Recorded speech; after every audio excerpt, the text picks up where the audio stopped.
Musi development పై ప్రభుత్వం focus చేసింది. ఒకప్పుడు మంచినీళ్లతో ప్రవహించే మూసీ ఇప్పుడు మురికి కుప్పంలా మారింది. గత ప్రభుత్వంలో మూసీ ప్రక్షాళన చేస్తామని అనేక సార్లు చెప్పినా దానికి చైర్మన్ను అధికారులకు బాధ్యత ఇచ్చినా అది మాటలకు మాత్రమే పరిమితమైంది.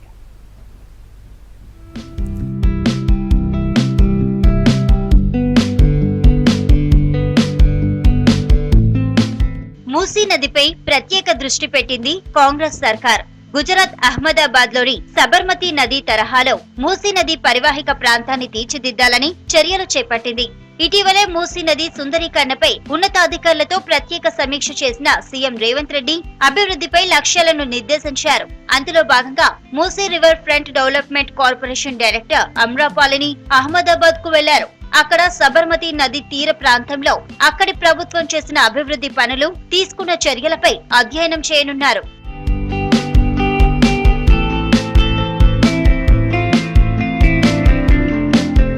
మూసీ నదిని సుందరీకరణ పూర్తి చేస్తే గ్రేటర్ హైదరాబాద్ మహానగర రూపురేఖలు మారిపోయే అవకాశం ఉంది.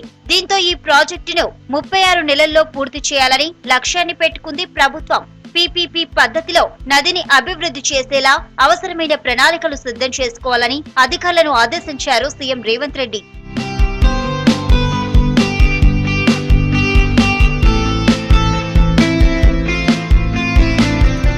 మూసీ నది వికారాబాద్ జిల్లా అనంతగిరి కొండల్లో పుట్టి 240 కిలోమీటర్ల దూరం పారుతూ నల్గొండ జిల్లా కృష్ణా నదిలో కలుస్తుంది. ఇక సిటీలో 35 కిలోమీటర్ల మేర ప్రవహిస్తుంది. ఒకప్పుడు శుభ్రమైన నీటితో ఉండే ఈ నది ప్రస్తుతం మురుగునీటికి కేర్ ఆఫ్ అడ్రస్ గా మారింది. కాలుష్య వ్యర్థాలు, కెమికల్స్ చేరడంతో మురుగునీరు కాలకూట విషంగా మారింది.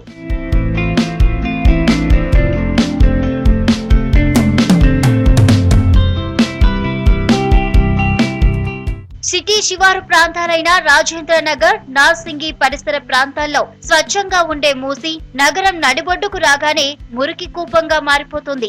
నగరంలోని పరిశ్రమలు, డ్రైనేజీ నీరు కలవడంతోనే నది కాలుష్య కాసారంగా మారుతుందంటున్నారు పర్యావరణవేత్తలు. మూసీ నదిలోకి ప్రతిరోజు సిటీలోని 30 ప్రధాన నాలాల ద్వారా 1400 మిలియన్ లీటర్ల మురుగు చేరుతోంది.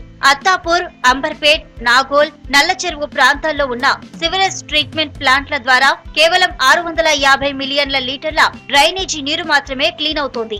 దీంతో సగానికి పైగా మురుగునీరు మూసీలోనే కలుస్తోంది.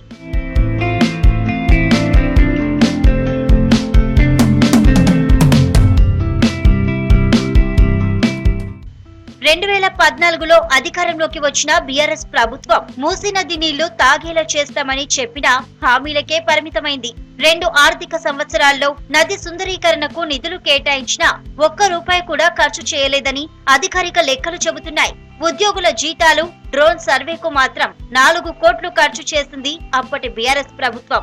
మూసీపై 14 బ్రిడ్జిల నిర్మాణానికి ప్రణాళికలు చేసినా క్షేత్రస్థాయిలో పనులు చేపట్టలేదు.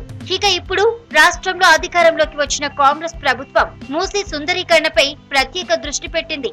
గత ప్రభుత్వం లాగా హామీలకే పరిమితం కాకుండా పనులు చేసి చూపెట్టాలని చూస్తోంది. ఇప్పటికే ఆ వైపుగా పనులు చేపట్టింది కాంగ్రెస్ సర్కార్.